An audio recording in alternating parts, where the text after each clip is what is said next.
korupsi ratusan triliun. Tapi kok vonisnya menyakiti hati rakyat? PPN naik jadi 12%. Belum lagi rencana pembukaan hutan yang ugal-ugalan untuk lahan produksi kelapa sawit. Katanya sih gak usah takut deforestasi. Emang iya?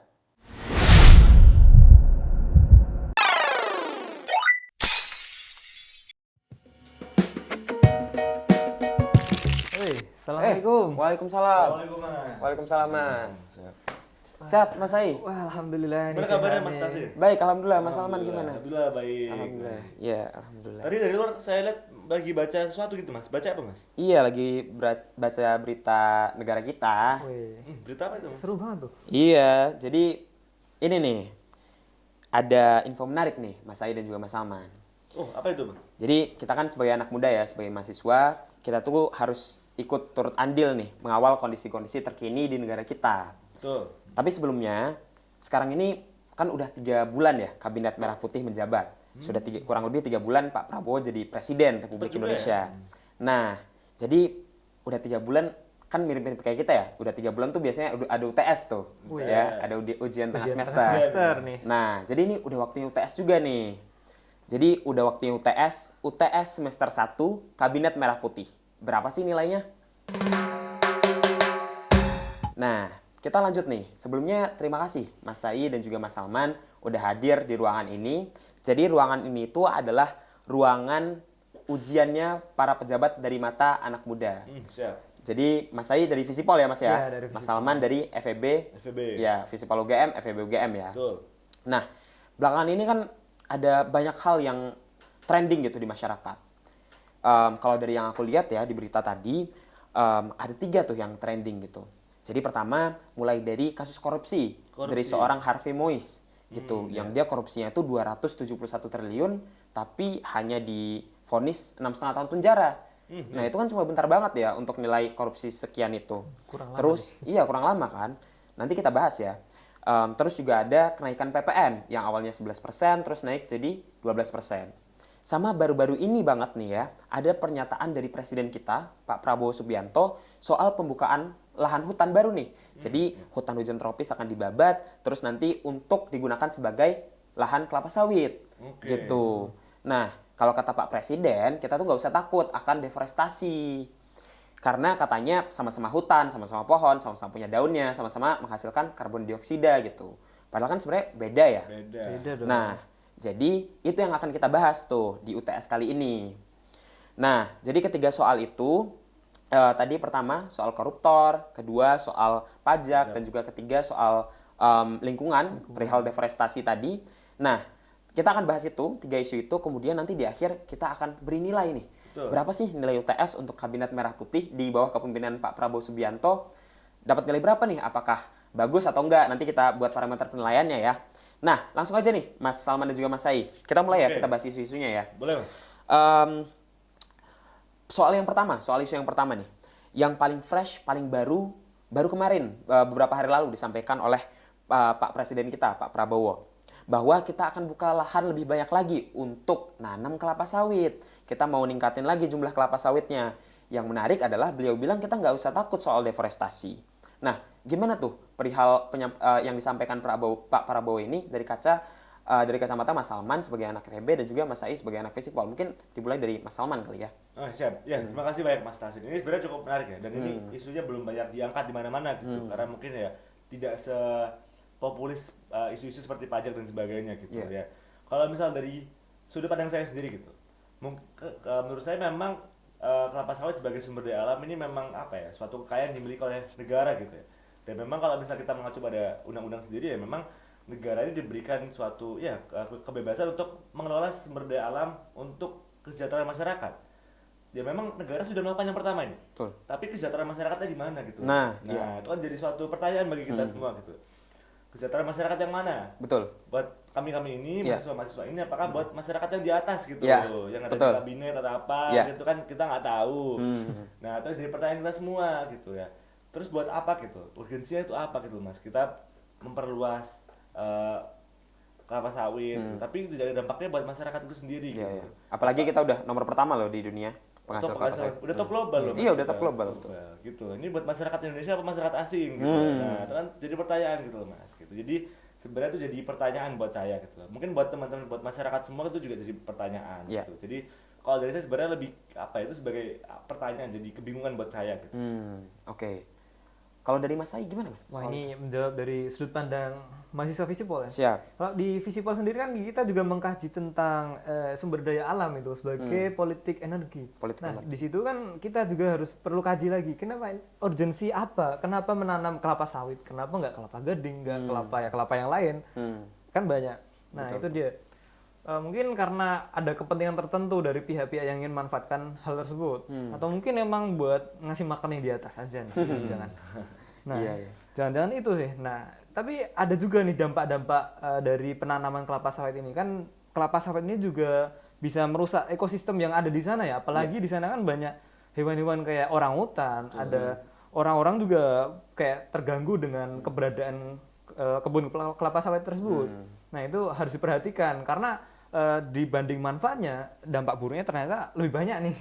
Apakah itu tepat buat Pak Presiden ya? Mohon maaf ya Pak Presiden. Ya. Nah, mungkin itu sih kalau dari Mas Sai dan Mas Salman tadi menyampaikan bahwasannya apa sih urgensinya itu apa diperluas lagi. Terus juga Mas Sai tadi bilang kalau itu berdampak terhadap lingkungan. Ya, kalau dari saya sendiri sebenarnya saya setuju banget itu dengan apa yang disampaikan dari Mas Sai dan juga Mas Salman. Karena dari yang saya baca ya, itu memang Pak Prabowo menyampaikan bahwasannya sama nih, sama-sama pohon, sama-sama punya daun, cuman kadar karbon dioksida yang dihasilkan tuh berbeda dan cukup jauh berbeda dengan hutan hujan tropis dibandingkan kalau misalkan dibandingkan dengan kelapa sawit gitu. Jadi muncul pertanyaan-pertanyaan seperti ini gitu. Pun juga kalau dari yang saya baca, kita kan tergabung di G20 ya. G20. Kita tergabung di G20 dengan negara-negara yang maju yang punya komitmen untuk mengurangi karbon yang karbon dioksida yang kita pancarkan gitu kan. Nah, dengan adanya penanaman kelapa sawit ini artinya kan kita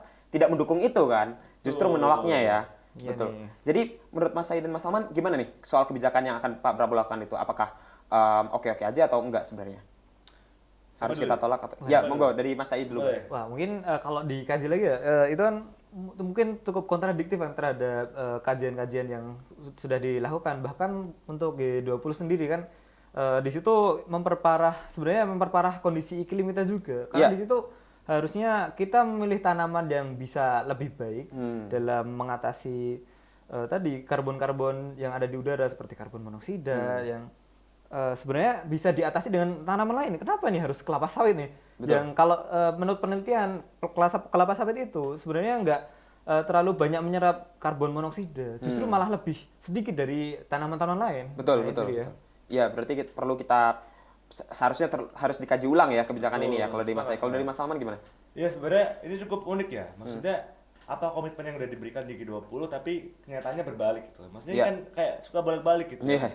Sama kayak yang sebelumnya gitu. Sama kayak yang sebelumnya. Mungkin karena emang jadi sahabat, jadi bestie gitu. Waduh. Jadi ya mohon izin Pak ya. Jadi kalau bisa ya apa yang dikatakan, apa yang dikomitmenkan tuh bisa sesuai gitu, sejalan dengan apa yang dilaksanakan gitu. Betul, Jadi, betul, betul. ya mungkin mumpung ya mohon izin Pak baru 3 bulan ya harapannya kedepannya itu bisa coba diperbaiki gitu Pak gitu. Ya. Karena saya kira kan kita di sini kan mendukung gitu sebagai warga negara yang baik mendukung Bapak, semoga kedepannya itu bisa juga baik gitu Pak kedepannya jalannya, jadi kita juga sama-sama enak. Ya, betul, betul. Kalau saya lebih gitu aja sih Pak gitu. Siap. Sepakat Mas Salman dan juga Mas Sai soal pendapatnya terkait tadi deforestasi ya. Nah, kita lanjut nih Mas Sai dan juga Mas Salman ke perihal berikutnya, ke isu berikutnya nih. Soal PPN naik. Menarik. Semula 11% jadi 12%. Itu kan ramai banget ya. Apalagi kita sebagai mahasiswa sangat terdampak dong. Iya dong. Perihal itu ya. Sepakat. Sepakat dong. Nah, kemarin pengumuman naik jadi 12%, namun Menteri Keuangan Bu Sri Mulyani bilang kalau kenaikan PPN itu hanya untuk barang mewah, bukan untuk keseluruhan. Mewah buat siapa nih? Tapi dalam tanda kutip mewahnya, Nah, Bang. itu dia. Nah, Tanda kutip ini. iya, itu yang perlu kita bahas nanti kan. Nah, maksudnya itu naik hanya untuk barang mewah yang sebelumnya itu memang udah kena pajak barang mewah gitu. Jadi untuk barang-barang lainnya masih tetap di 11% dan yang bebas pajak alias 0% juga masih tetap, nggak berubah gitu. Nah, dari Mas Salman nih, sebagai mahasiswa FEB, cukup relate lah ya. Betul. Perihal pajak juga harusnya dipelajari juga. Nah, itu gimana Mas tanggapannya terkait ini? Oke. Ya, sebelumnya terima kasih banyak Mas Tasin. Sebenarnya kalau pajak sendiri ini bukan hal yang salah gitu. Karena semua negara pasti menerapkan pajak gitu. Cuma yang menjadi masalah di sini tuh dari pajak ini dampak ke masyarakat tuh apa gitu loh. Jadi kalau kita lihat di negara-negara lain memang misal di Eropa pajaknya kan cukup tinggi, tapi masyarakat di sana mendapatkan dampak yang sebanding gitu. Mereka dapat pendidikan gratis, kesehatan yang gratis. Nah, kalau di Indonesia ini kita dapat naiknya pajaknya naik, cuma yang kita dapat itu apa gitu. Iya, Jadi, iya. yang dipertanyakan tuh di situ gitu. Jadi eh, kalau misal kita coba ya monisin Pak, kita coba berkaca sama Vietnam gitu Pak, monisin gitu. Mungkin bisa dilihat data-datanya udah banyak gitu. Misal Vietnam itu sekarang malah nurunin pajak Pak, dan malah merampingkan kabinet. Jadi sebenarnya saya di sini mempertanyakan urgensinya gitu Pak. Kenapa dinaikkan pajaknya? Apakah untuk membayari kabinet yang menambah gitu Pak? Wah. Itu kan tuh jadi suatu pertanyaan juga gitu. Mungkin bayar mobil baru, Betul, mobil atau dinas program baru. makan siang gratis kan Iya. juga bisa gitu. Jadi, Bangun IKN. bangun IKN, IKN. gitu. Nggak ada investornya itu ya. Betul, aduh ya Aduh. gitu. Jadi sebenarnya kenapa kita nggak coba meniru hal-hal yang baik gitu, yang at least memudahkan masyarakat. Misal pajak diturunin, nanti kita coba berikan kebijakan yang lebih memudahkan masyarakat. Misal Betul. misal Pendidikan gratis. Iya, pendidikan gratis dan sebagainya gitu. Jadi harapannya tuh Jalan bagus. jalan bagus gitu. Jadi ya ada dampaknya gitu, dari pajak yang naik ada dampaknya gitu. Karena selama ini ya pajaknya mahal tapi dampaknya juga nggak terlalu signifikan gitu Pak. Ya, signifikan sebenarnya Mas Salman, tapi dirasakan oleh masyarakat tertentu Masyarakat saja. tertentu. Masyarakat yang Iya, mana nih? Masyarakat yang Iya. mana gitu. Oke, kalau dari Mas Sai gimana Mas Nah, pendapatnya ini, soal ini? menjawab ya, dari perspektif sebagai mahasiswa Visipol sendiri, kalau di kita kan punya konsep retribusi ya, yang mana kita mendistribusikan kekayaan itu dari yang kaya kepada yang miskin tuh melalui yang namanya pajak. Nah, ini pajak ini kan berarti negara itu menarik suatu apa ya, nilai atau angka tertentu untuk diretribusikan, didistribusikan kembali ke rakyat. Tapi adanya kenaikan pajak ini tidak mendefinisikan timbal balik kepada rakyat, yang mana kan harusnya ada kayak yang dijelasin seperti Mas Salman tadi ya, betul. ada perbaikan jalan atau mungkin pendidikan yang diperbaiki. Ini nggak ada apa-apanya nih. Iya, iya. Yang dapat dampaknya mungkin yang di atas nih. Nah, Betul, itu kemudian yang menarik untuk kita bahas. Tapi ada hal lain juga nih yang aku coba highlight di sini Mas Salman dan Boleh. juga Mas Sai. Kalau kita lihat kan semenjak kepemimpinan Pak Prabowo tuh, kalau lihat TikTok ya, adminnya Gerindra tuh cukup aktif gitu, jawab-jawabin betul. pertanyaan. Mungkin di platform lain juga, cuman yang saya highlight tuh di TikTok. Nah, kemarin tuh kalau udah bahasan pajak, PPN naik 12%, mereka tuh menghilang gitu. Wih. Tidak dijawab sama sekali gitu. Ghosting. Iya, Di tidak ghosting. menanggapi, tidak ditanggapi. Oh. Di ghosting ini. Gajinya kena pajak nih jangan. Nah, jangan-jangan kuotanya lebih mahal gitu. Wah. Nggak bisa Harga bayar. wifi-nya naik itu. Harga Nggak wifi kena naik. PPN ini. Nah, itu gimana tanggapannya? Kalau dari Mas Sai dulu mungkin ya. Waduh, untuk itu sih kita kan juga harus tahu kan, aktor-aktor ini bekerja untuk siapa. Jangan-jangan tuh masyarakat ini enggak diutamakan oleh mereka. Jangan-jangan tuh mereka emang ya kerja untuk orang-orang yang di atas, alias tuan-tuan mereka nih. Iya, iya. Ya kita tahu kan tuan-tuan mereka siapa. Nggak usah ditanyain lah. Betul. Kalau dari Mas Salman gimana Mas terkait itu Mas? Ya itu tadi mungkin ya, mungkin itu alasannya ya. Mereka tiba-tiba menghilang karena misal kuota mahal, kuota pajak, wifi-nya jadi mahal gitu. Jadi mereka mau balasin, wah nggak bisa ini belum punya Wah. kuota gitu. Udah balas Karena- sebenarnya, cuman Iya. nggak kekirim, Oh, nggak kuotanya kekirim. habis. Iya, udah gajinya nggak seberapa, Iya. kuotanya mahal lagi. Betul. Nah, jadi susah gitu. Jadi ya mohon izin Pak, kalau bisa tolong perhatikan lah ini ya. Iya. Kami kan uangnya terbatas gitu ya. Mungkin admin Gerindra juga uangnya terbatas, jadi buat beli kota bisa dimurahkan gitu, jadi pajaknya bisa dimurahin gitu Pak. Ya atau justru masyarakatnya yang harusnya merelakan aja, Aduh. merelakan aja. Ya udahlah, admin Gerindra nggak bales soalnya kuotanya habis gitu, mahal sekarang kuota. mahal gitu. Ya mungkin itu ya. Itu mungkin ya.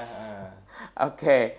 Terakhir nih, Mas Sai dan juga Mas Salman, ini juga masih panas di masyarakat terkait vonis seorang Harvey Muiz Wah. yang dia itu korupsi 271 triliun tapi hanya divonis 6,5 tahun. Kalau dibandingin sama yang di mana ya? Kalimantan ya kalau nggak salah ya. Di Makassar. Oh, di Makassar ya. Di Makassar mencuri ayam Ayam. 5 tahun penjara. 5 tahun. 5 tahun aja. penjara. Padahal ayam sama 271 triliun jauhnya Wah. banget ya. Dapat berapa ayam itu? Wah. Satu kayaknya pabrik mungkin itu Satu ayamnya. Indonesia itu Pak. semua ayam di dunia Semua ayam dibeli di itu dunia. kayaknya. Bisa itu. Bisa sepertinya ya. Nah, tapi perbedaan vonisnya hanya 1,5 tahun. Itu yang kemudian menjadi ironi gitu. Mungkin coba aku mau coba dengar juga pendapat dari Mas Sai dan juga Mas Salman. Mungkin dari Mas Sai. Wah, ini kita apa ya, kaji ulang ya. Di situ kan korupsi bertriliun-triliun, dalam artian itu dalam jumlah yang banyak, dan itu nggak sebanding dengan maling ayam. Kenapa selisihnya cuma 1,5 tahun? Iya. Kenapa nggak kayak 10, 20 tahun atau 30 tahun barangkali kayak. itu kan di situ terdapat ketidakadilan. Betul. Yang mana kan kita di Pancasila aja kan ada keadilan sosial bagi seluruh rakyat Indonesia. Tapi apakah ini berlaku buat semua rakyat nih? Atau rakyat tertentu? Tertentu. Nah, Jangan-jangan itu cuma rakyat dia. yang di situ aja yang diuntungkan kan? Atau sebenarnya yang dijerat kasus korupsi ini hanya lawan-lawannya aja. Oh, aja yang lawannya aja. seberang. Oposisinya aja ini yang kena. Iya, mungkin ini temannya kali. Nah. Jadi dimurahin aja lah. Oh ya gitu ya, karena temennya ya, Ya, diringanin. Ya, cincai lah. Cincai. Iya. Yang Gitu. penting selip-selipin lah dikit lah itu. Aman, Oke, aman. kalau dari Mas Salman gimana Mas? Ya sebenarnya kalau dari saya sendiri ya, kita ya sebagai warga negara yang baik kan mengingatkan gitu ya, mohon izin Pak gitu ya. Sebelumnya kan Bapak pernah bilang gitu, kayak pas belum terpilih kan bilang ya kita akan kejar korupsi sampai Antartika gitu. Tapi nyatanya ini ngejarnya kok kurang kenceng gitu Pak gitu ya. Apa bensinnya kemahalan gara-gara pajak gitu Pak, Nah. kan itu bisa gitu ya. Jadi ngejarnya tuh cuma sampai 6,5 tahun gitu. Kena ya. PPN ini ya. Betul, gitu. Iya, Jadi, iya, iya. Kita agak apa ya mempertanyakan gitu Pak ya, mohon izin gitu. Pas sudah terpilih kemarin juga sempat bilang kalau ada koruptor bisa dimaafkan kalau kembalikan, tapi ya kok gitu sih Pak gitu ya. Iya, Iya, masa udah maksudnya- korupsi, kalau dibalikin Ya dimaafin. udah gitu kan, kalau bisa ya semua orang korupsi aja gitu. Iya, kan. semua orang Kalau korupsi aja. balikin Siapa sih yang nggak mau dimaafin. kayak gitu? Iya. Tinggal minta maaf kan. Kalau nggak ketahuan dapat duitnya, Iya. kalau ketahuan balikin Minta aja dimaafin. maaf. Gitu. Iya, benar juga ya. Iya, iya. Kalau kayak gitu, kayak rasa-rasanya kok mending korupsi aja ya. Daripada maling ayam mending korupsi aja. Iya, sekalian korupsi, jadi kaya sekalian kan. Investasi mahal nih. Wah, investasi mahal itu.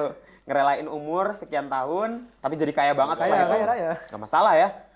Tuh. Nah, soal koruptor-koruptor yang masih berkeliaran, Lih. Memang Pak Prabowo itu selama masa kampanye, saya juga ngikutin soal itu. Beliau menyampaikan kalau akan mengejar koruptor, membasmi koruptor dan sebagainya itu dengan membara banget tuh. Ya memang kita lihat dalam 3 bulan ini cukup banyak yang dijerat gitu kan, yang ditangkap. Tapi kok dilihat-lihat hanya oposisinya aja gitu. Betul. Nah, apakah kalau temennya dimaafkan gitu? Buat teman dimaafin nih. Nah. Kalau lawannya ya mohon maaf. Nah itu dia, gimana tanggapannya Mas Sai soal itu? Nah, ini kita perlu mengkaji tadi di bagian hukum. Hukum kita ini kan ada equality before law. Dalam artian tuh semua orang itu setara di depan hukum. Ya harusnya nggak memandang teman-teman atau gimana ya. Tapi kan kalau orang itu terbukti bersalah, harusnya diadili dengan seadil-adilnya dong. Masa kasus korupsi 271 triliun aja cuma 6,5 tahun yang sama. Maling ayam aja lebih, itu cuma selisih dikit itu. Iya, cuma selisih dikit ya. Itu kurang adil nggak sih? Kurang adil ya. Kalau dari Mas Salman gimana? Sebenarnya kalau dari saya, balik lagi sebagai warga negara yang baik ingin mengingatkan aja Pak gitu, mumpung masih 3 bulan menjabat gitu, jangan sampai nanti akhirnya kayak yang sebelumnya Pak masuk nominasi Waduh.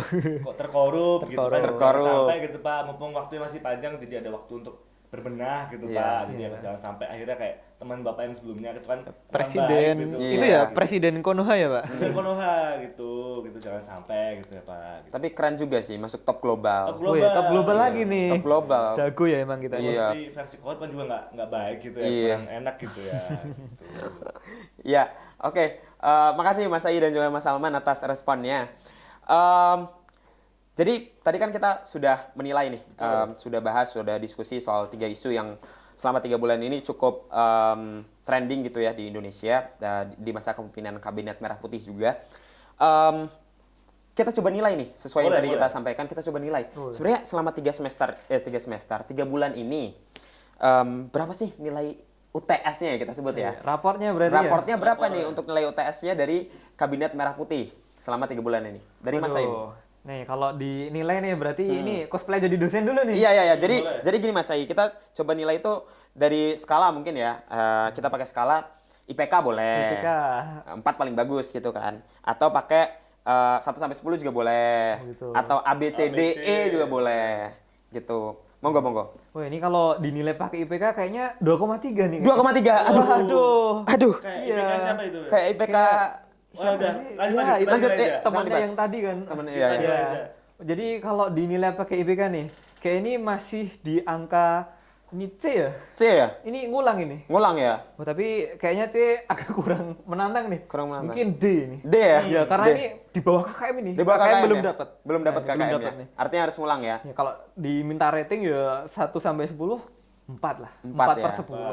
Oke, 4/10. Kalau dari Mas Salman Juga gimana? kalau dari saya sendiri itu dia itu masih cukup kebaikan gitu. Terlalu baik Terlalu deh. baik ini. Masih terlalu baik ya? Terlalu baik. Oke. Ini kan cukup parah gitu. Cukup parah. Kalau Berapa? saya kalau bisa ya E gitu. E. Oh, E. Kalau bisa ada Z sampai Z. Waduh. Tapi ini karena mentok E ya, E minus gitu mungkin. E minus. Itu udah cukup baik menurut saya. Oh. E minus tuh udah E minus udah baik. udah baik ya kita Udah ngasihnya baik. ya. Itu ngulang berarti ya? Oh, tuh ngulang lagi itu. Nah, cuman kan gini ya, apa mau ngulang sampai 2 periode Atau besok? mungkin sampai 3 juga. Waduh. Empat periode. Aduh. Wah. Jangan sampai lah.